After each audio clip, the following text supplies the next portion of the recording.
अच्छा सर, भारत की सूरत हाल पे बात करते हैं। एक जानब चीन फैंटी लगा रहा है भारत को, पिछले 7 माह से स्टैंड ऑफ चल रहा है। बांग्लादेश इनका साथ छोड़ चुका है।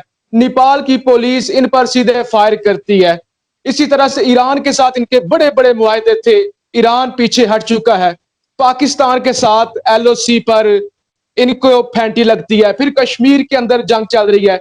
फिर अगर इकोनॉमी के लिहाज से देखा जाए तो मैशत बहुत बुरी हो चुकी है भारत की, कि बैंक करप्ट हो चुके हैं, लोगों की नौकरियां जा चुकी हैं। फिर कोरोना ने रही सही सारी कसर निकाल दी। तो आपको क्या लगता है कि मोदी के होते हुए भारत को किसी दुश्मन की जरूरत नहीं?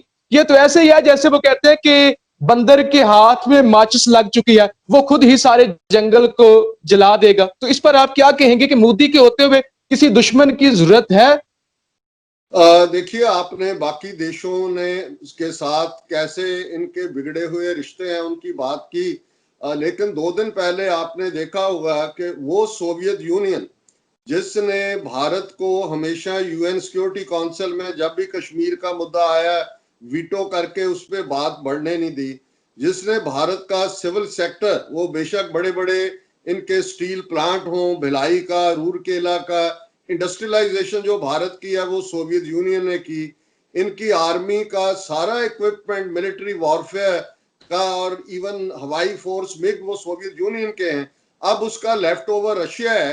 रशिया के फॉरेन मिनिस्टर ने 2 दिन पहले कहा कि भारत ये जो है वो क्वाड के झांसे में फंसा हुआ है, अमेरिका की गेल खेल रहा है, और सो कॉल्ड इंडो पैसिफिक जो स्ट्रेटजी की बात हो रही है ये ठीक नहीं है, और उस पर भारत ने रिएक्ट भी किया है। सो जो तो आपका टाइम टेस्टेड फ्रेंड था, जो हमेशा, अगर उसके साथ भी आपके ये रिश्ते बिगड़े हैं, सो जाहिर है कि आज आपने बिल्कुल ठीक फरमाया कि 1/4 जो इकोनॉमी है वो एवेपोरेट हो चुकी है, और ये इंटरनेशनल मॉनिटरी फंड और दूसरी बॉडीज की रिपोर्ट है।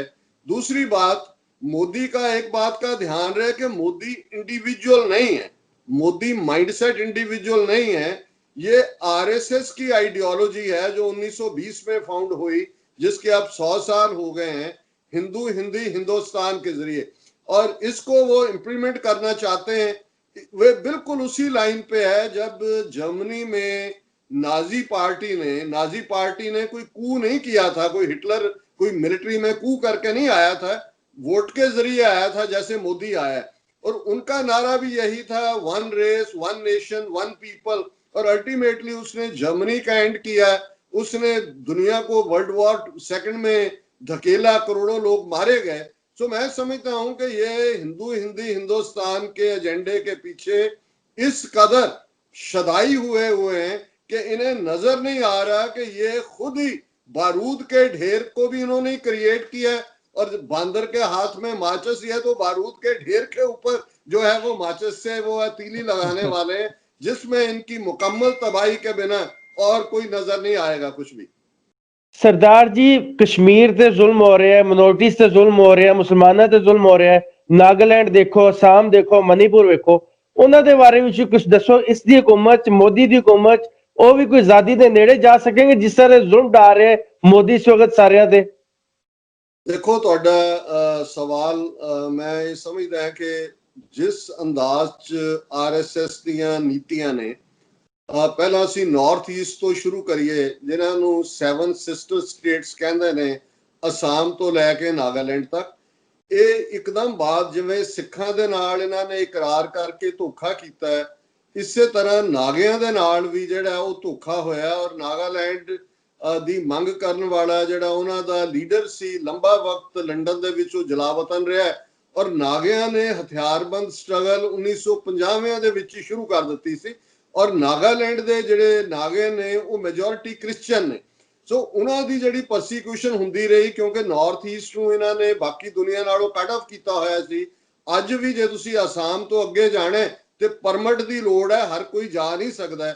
ਸੋ ਬਹੁਤ ਜ਼ੁਲਮ ਨਾਗਿਆਂ ਤੇ ਕੀਤੇ। ਉਹਨਾਂ ਦਾ ਇੱਕ ਇੱਥੇ ਦਫ਼ਤਰ ਵਾਸ਼ਿੰਗਟਨ ਡੀਸੀ ਹੁੰਦਾ ਸੀ, ਔਰ ਉਹਨਾਂ ਦੀ ਜਿਹੜੀ ਇੰਚਾਰਜ ਸੀ ਲੇਡੀ, ਉਹਨੇ ਕਿਹਾ ਕਿ ਜੀ ਸਾਡਾ 2 ਲੱਖ ਨਾਗਾ ਜਿਹੜਾ ਇਹਨਾਂ ਨੇ ਮਾਰਿਆ 50s ਤੋਂ ਲੈ ਕੇ, ਵੀ ਪਿੰਡਾਂ ਦੇ ਪਿੰਡ ਜਿਹੜੇ ਨੇ ਉਹ ਅੱਗ ਲਾ ਦਿੱਤੀ ਜਾਂਦੀ ਸੀ। ਔਰ ਇਹੀ ਹਾਲ ਜਿਹੜੀ ਮਿਜ਼ੋਰਮ ਹੈ, ਜਿਹਨਾਂ ਦਾ ਲਾਲ ਡੈਂਗਾ ਸੀ, ਵੱਖਰੀ ਪ੍ਰੋਬਲਮ ਸੀ, ਉਹ ਵੀ ਲੜਦੇ ਰਹੇ। ਹੁਣ ਇਹਦੇ ਨਾਲ ਈਵਨ ਮਨੀਪੁਰ, ਹੁਣ ਮਨੀਪੁਰ ਦੇ ਵਿੱਚ ਜਿਹੜੇ ਇਹਨਾਂ ਦੇ ਖਿਲਾਫ ਲੜ ਰਹੇ ਨੇ ਉਹ ਨਾ ਸਿੱਖ ਨੇ, ਨਾ ਮੁਸਲਮਾਨ ਨੇ, ਨਾ ਈਸਾਈ ਨੇ, ਉਹ ਹਿੰਦੂ ਨੇ, ਕਿਉਂਕਿ ਮਨੀਪੁਰ ਦੀ ਆਪਣੀ ਇੱਕ ਇੰਡੀਪੈਂਡੈਂਟ ਐਂਟੀਟੀ ਸੀ ਤੇ ਉਹਨਾਂ ਨੇ ਕਿਹਾ ਜੀ ਅਸੀਂ ਤੁਹਾਡਾ ਹਿੰਦੂਤਵਾਦੀ ਡੋਮੀਨੈਂਸ ਨਹੀਂ ਮੰਨਦੇ। ਹੁਣ ਉਹ ਤਹਿਰੀਕਾਂ, ਬੇਸ਼ੱਕ ਅੱਜ ਹਾਲ ਇਹ ਹੈ ਕਿ ਇਹਨਾਂ ਨੇ ਪੈਸੇ ਦੇ ਜ਼ੋਰ ਨਾਲ, ਜ਼ਬਰ ਦੇ ਜ਼ੋਰ ਨਾਲ, ਜਿਹੜੀਆਂ ਨਾਰਥ ਈਸਟ ਦੀਆਂ 7 ਹੀ ਸਟੇਟਾਂ ਨੇ ਉਹਨਾਂ 'ਚ ਬੀਜੇਪੀ ਕਿਤੇ ਸਿੱਧੇ ਤੌਰ ਤੇ ਹਕੂਮਤ 'ਚ ਹੈ, ਕਿਤੇ ਉਹ ਪਾਰਟਨਰ ਹੈ।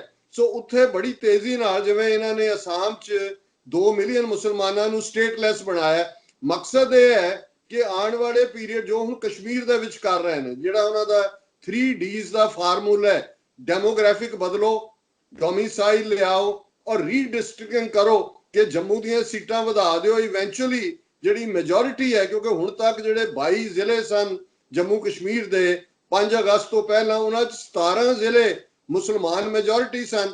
ਸੋ ਇਹ ਜਿਹੜਾ ਉਹਨਾਂ ਦਾ ਕਸ਼ਮੀਰੀ ਲੜ ਰਹੇ ਨੇ, ਸੈਲੂਟ ਟੂ ਦੈਮ। ਦੇਖੋ ਅਸੀਂ ਵੀ ਜੰਗ ਲੜੀ ਹੈ 84 ਤੋਂ 94 95 ਤੱਕ, 1.5 ਲੱਖ ਸਿੱਖ ਨੌਜਵਾਨ ਮਾਰਿਆ ਗਿਆ। ਕਸ਼ਮੀਰੀਆਂ ਨੇ ਆਪਣਾ ਹੀ ਇਤਿਹਾਸ ਬਦਲ ਕੇ ਰੱਖ ਦਿੱਤਾ। ਕਸ਼ਮੀਰੀ ਕੋਈ ਜੰਗਜੂ ਸੁਭਾਅ ਲਈ ਜਾਣੇ ਨਹੀਂ ਸੀ ਜਾਂਦੇ, ਪਰ ਜਿਵੇਂ ਉਹਨਾਂ ਨੇ ਰੈਜ਼ਿਸਟੈਂਸ ਦਿੱਤੀ, 72 ਸਾਲ ਤੋਂ ਉਹ ਜ਼ੁਲਮ ਸਹਿ ਹੀ ਰਹੇ ਸਨ।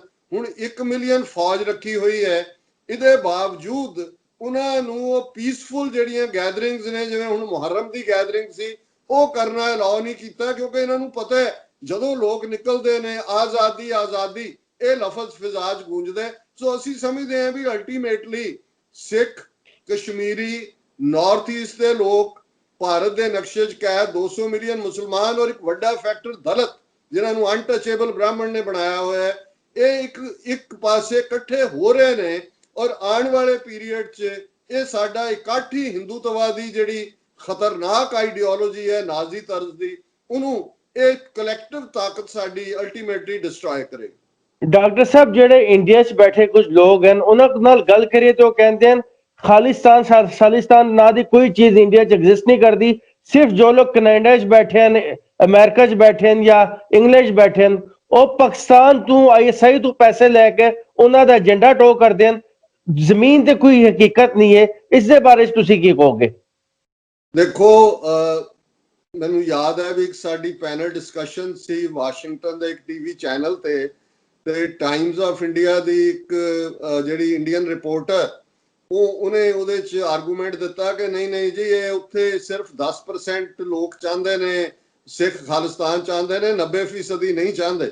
ਤੇ ਮੈਂ ਉਹਦੇ ਜਿਹੜਾ ਆਰਗੂਮੈਂਟ ਦਿੱਤਾ ਉਹ ਤੁਹਾਡੇ ਸਵਾਲ ਦਾ ਜਵਾਬ ਹੈ। ਮੈਂ ਕਿਹਾ ਮੈਡਮ, ਜੇ ਤੁਹਾਨੂੰ ਲੱਗਦਾ 10% ਚਾਹੁੰਦੇ ਨੇ, ਅਸੀਂ ਕਹਿੰਦੇ ਹਾਂ 90% ਚਾਹੁੰਦੇ ਨੇ, ਫੈਸਲਾ ਕਰਵਾ ਲਈਏ। ਯੂਨਾਈਟਿਡ ਨੇਸ਼ਨਸ ਦੇ ਥੱਲੇ ਤੁਸੀਂ ਆਪਣੀ ਫੌਜ ਪਹਿਲਾਂ ਬਾਹਰ ਕੱਢ ਲਓ, 6 ਮਹੀਨੇ ਦਾ ਦੋਨੋਂ ਧਿਰਾਂ ਨੂੰ ਵਕਤ ਦਿਓ, ਪੁੱਛ ਲਓ ਲੋਕਾਂ ਨੂੰ ਉਹ ਕੀ ਚਾਹੁੰਦੇ ਨੇ। ਵੀ ਤੁਸੀਂ ਇੰਨੇ ਬੇਈਮਾਨ ਹੋ ਵੀ ਤੁਸੀਂ ਤਾਂ ਕਸ਼ਮੀਰ 'ਚ, ਜਿਹਦੇ ਬਾਰੇ ਤੁਸੀਂ ਮੰਨ ਕੇ ਆਏ ਹੋਏ ਹੋ, 15 ਤੋਂ ਜ਼ਿਆਦਾ ਰੈਜ਼ੋਲੂਸ਼ਨ ਨੇ UN ਸਿਕਿਉਰਿਟੀ ਕਾਉਂਸਲ ਦੇ ਕਿ ਵੀ ਤੁਸੀਂ ਉੱਥੇ ਰਾਇਸ਼ੁਮਾਰੀ ਕਰਵਾਣੀ ਹੈ, ਤੁਸੀਂ ਤਾਂ ਉਹਦੇ ਤੋਂ ਭੱਜੇ ਹੋਏ ਹੋ। ਸੋ ਮੈਂ ਸਮਝਦਾ ਵੀ ਇਹ ਕਹਿਣ ਨੂੰ ਹਮੇਸ਼ਾ ਇਸ ਕਿਸਮ ਦਾ ਆਰਗੂਮੈਂਟ ਰਹੇਗਾ। ਬਾਕੀ ਅਸੀਂ ਇਹ ਸਮਝਦੇ ਹਾਂ ਕਿ ਜਿਸ ਮੁਲਕ ਨੇ ਖੁਦ ਸਟੇਟ ਦਹਿਸ਼ਤਗਰਦੀ ਕੀਤੀ ਹੋਏ, ਜਿਵੇਂ ਇਹਨਾਂ ਨੇ ਮਸ਼ਰਕੀ ਪਾਕਿਸਤਾਨ ਨੂੰ ਤੋੜ ਕੇ ਬੰਗਲਾਦੇਸ਼ ਬਣਾਇਆ, ਉਹ ਪੰਜਾਬੀ 'ਚ ਕਹਿੰਦੇ ਨੇ ਛੱਜ ਤਾਂ ਬੋਲੇ ਛਾਨਣੀ ਕੀ ਬੋਲੇ, ਜਿਹਦੇ 'ਚ 100 ਛੇਕ ਨੇ। ਵੀ ਤੁਸੀਂ ਤੋੜਿਆ ਹੋਇਆ ਮੁਲਕ, ਸ੍ਰੀਲੰਕਾ 'ਚ ਜਾ ਕੇ ਤੁਸੀਂ ਲਿਟੇਵ ਨੂੰ, ਪ੍ਰਭਾਕਰਨ ਨੂੰ ਤੁਸੀਂ ਟ੍ਰੇਨਡ ਕੀਤਾ। ਤੁਹਾਡਾ ਪ੍ਰਾਈਮ ਰਾਜੀਵ ਗਾਂਧੀ ਇਸ ਲਈ ਮਾਰਿਆ ਗਿਆ ਵੀ ਲੋਕਾਂ ਨੂੰ ਲੱਗਾ, ਉਹਨਾਂ ਵਿਚਾਰਿਆਂ ਨੂੰ, ਕਿ ਤਮਿਲਾਂ ਨੂੰ, ਕਿ ਵੀ ਅਸੀਂ ਤਾਂ ਵਰਤੇ ਗਏ।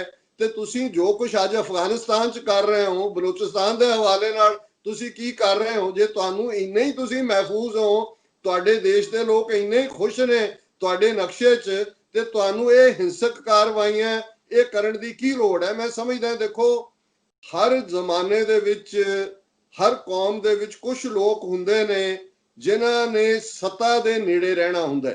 ਉਹ ਹਮੇਸ਼ਾ ਹਰ ਦੌਰ 'ਚ ਤੁਸੀਂ ਦੇਖ ਲਓ, ਉਹਨਾਂ ਦੇ ਵਿੱਚ ਉਹ ਅੱਜ ਸਾਡੇ 'ਚ ਵੀ ਨੇ, ਕਸ਼ਮੀਰੀਆਂ 'ਚ ਵੀ ਨੇ।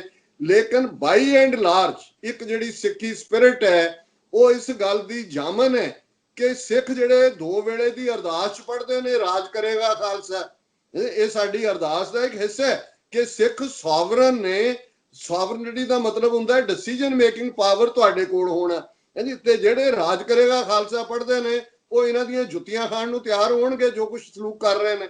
ਸੋ ਮੈਂ ਸਮਝਦਾ ਹਾਂ ਵੀ ਬਾਕੀ ਨੈਰੇਟਿਵ ਜੋ ਮਰਜ਼ੀ ਕੋਈ ਕਹੇ, ਜਿੰਨਾ ਮਰਜ਼ੀ ਇਹ ਪ੍ਰਚਾਰ ਕਰਨ, ਪਰ ਅਲਟੀਮੇਟਲੀ ਜਿਹੜੇ ਲੋਕ ਅੱਜ ਤੱਕ ਥੋੜੇ ਸ਼ੱਕ ਸ਼ੁਬੇ 'ਚ ਵੀ ਸੀ, ਜਿਵੇਂ ਮੈਂ ਪਹਿਲਾਂ ਕਿਹਾ ਕਿ ਜੇ ਟਰੂਲੀ ਫੈਡਰਲ ਸਟਰਕਚਰ ਹੋ ਜਾਏ, ਸਾਡੀ ਆਟੋਨੋਮੀ ਹੋ ਜਾਏ, ਵਿਦ ਇਨ ਇੰਡੀਆ ਅਸੀਂ ਰਹਿ ਸਕੀਏ, ਹੁਣ ਉਹ ਵੀ ਉਸ ਕਨਕਲੂਜਨ ਵੱਲ ਮੁੜ ਪਏ ਨੇ ਕਿ ਵੀ ਸਾਡੇ ਸਾਰੇ ਮਸਲਿਆਂ ਦਾ ਇੱਕੋ ਇੱਕ ਹੱਲ ਖਾਲਿਸਤਾਨ ਦੀ ਪ੍ਰਾਪਤੀ ਹੈ, ਇਹਦੇ ਤੋਂ ਬਿਨਾਂ ਗੱਲ ਬਣਨੀ ਨਹੀਂ ਹੈ।